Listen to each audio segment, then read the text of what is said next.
Hello everybody and welcome to today's video looking at AQA GCSE English Literature Paper 2 Section A questions.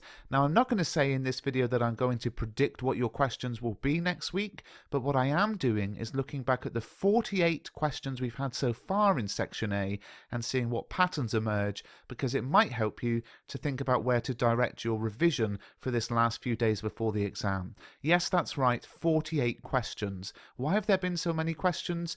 Well, you're studying one text, perhaps an inspector calls, and you know there'll be two questions and you choose one of those questions to answer. But there are 12 texts students can choose from altogether, 12 texts that are being studied around the country, and of course what happens is there's two questions for each text. So for the 2 years of the exam, that gives us 48 questions. And what I've done is I've conducted a really deep analysis of those questions. The first category was where we had a question which was based on one named character from a text, and around 22 times we saw this, so just under half the time the question directed you to one character.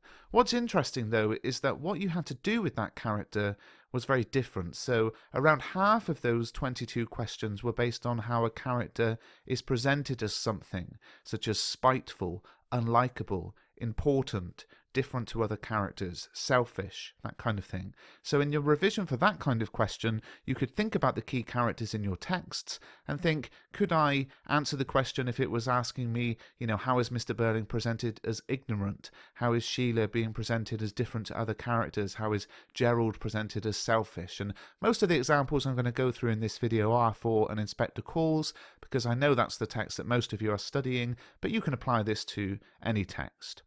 Now, other times the character questions were very specific about how a character was used to present a theme. And I think this is really important because you do need to know the characters, obviously. You also need to know the writer's ideas and themes, but you do need to be able to think about how each character presents a certain theme. And this was questions that were worded like, how is Snowball used to explore ideas about leadership? Or how is Peter used to explore male attitudes to women? How is Squealer used to explore ideas about truth and lies? So this is where you had a major theme from the text, but you weren't just asked to explore that theme across the whole text, you were asked to explore how one character was used to explore that theme or idea. How can you revise for that? Well, you can think through the themes of your texts and you can think, okay, if I was asked about how a specific character is used to present that theme or to reflect that idea, how could I do that? And I think that's really important in your revision, to think about how Priestley uses Sheila to present ideas about gender would be a very different answer to how Priestley uses Mr. Burling to present ideas about gender. So not only knowing the themes and the characters, but also knowing how each character perhaps is used in maybe a different way, maybe a similar way to other characters to present those ideas and themes. And that's what we saw when the question was based on one character. Then we saw questions which did identify a key theme.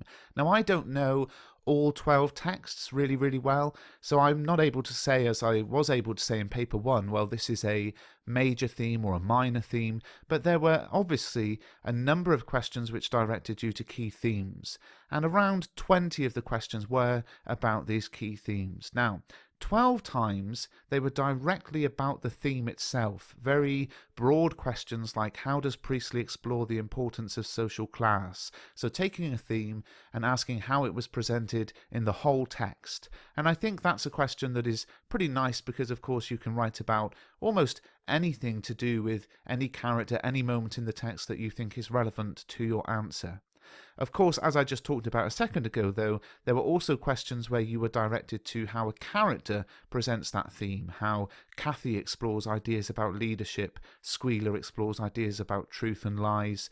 So I think revision could focus on how each character reflects a key theme, but also how those themes are presented as a whole in the text.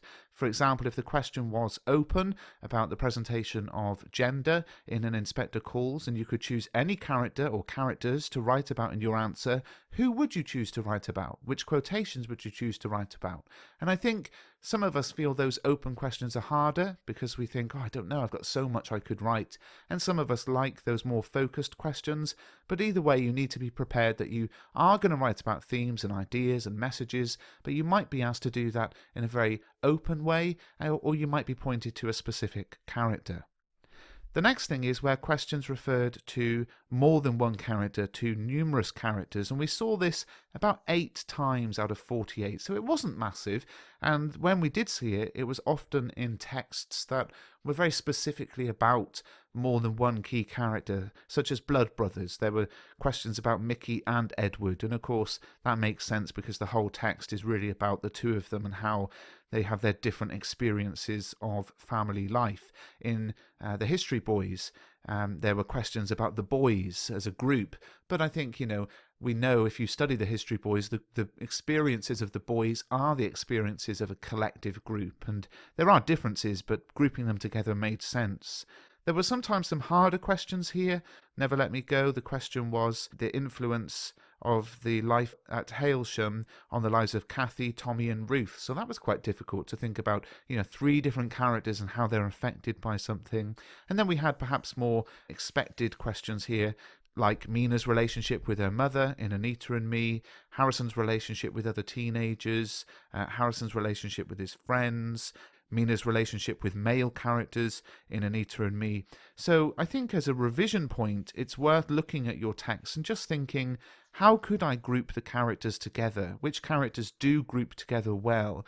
For example, in An Inspector Calls, you may well have studied the idea of old versus young, or parent and child, that kind of thing. So just looking at characters that group together would be something worthwhile in your revision. Another category of question was where you were asked to respond to a statement. And this could be a statement from the writer. So the History Boys question was something like, Bennett has said the boys in the play know more than any of their teachers. How far do you agree? So it's actually taking a quotation from the writer that is not in the play or the novel that you're studying, but is actually something they've said outside of that, and then asking you to respond to it. The other type of question was where you would be given a line from the text and asked to respond to it. So you might have the quotation where Joe says, I'm an extraordinary person, and then the question would be, how far does Delaney present Joe as an extraordinary young woman? Or you might just be given an opinion, a bit like in AQA English Language Paper 1 Question 4, and asked to respond to it. So we had something like, Orwell creates a shocking and unexpected ending to Animal Farm. How far do you agree with this statement? Now, it's quite hard to revise for these ideas of responding to a statement because you don't know if they're going to bring in the writer's own comment on the text or if they're going to just give you an opinion. But I think you could possibly look at, what if you were given a line from one of the characters in the text and asked to respond to it? What kind of lines would you be asked to respond to? And then finally, we had what I've called outliers. 2 or 3 questions that were just totally different, that we perhaps couldn't predict. And I think it's worth mentioning them because I just think they raise some small ideas for revision. Once we had a question on the significance of the title of the text. And I think that could be quite difficult. I'm not sure that we're all ready for that. So it's worth spending a little bit of time thinking about what is the significance of the title of the text I'm studying. Another time we had a question on the significance of setting, and that was, again, probably a very difficult question. How does Kelman present London as a violent place for young people was the question there. So think about when and where your text is set, and if you had a question on the setting, how would you answer that? And then we had a question which I've already referenced about the significance of the ending. Orwell creates a shocking and unexpected ending to Animal Farm. How far do you agree with this statement? And that's another thing I think is worth thinking about. How does your text end? And how important is that? How significant is that ending?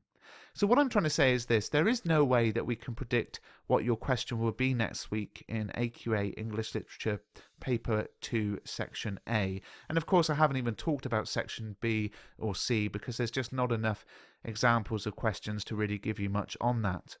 But what I would say is you should be revising the writer's ideas and themes overall as they're presented throughout the text, but also as they're presented through key characters. You should think about the characteristics of each character, and could you analyze how they are presented in certain ways, how someone is spiteful, unlikable, important, different to other characters, that kind of thing.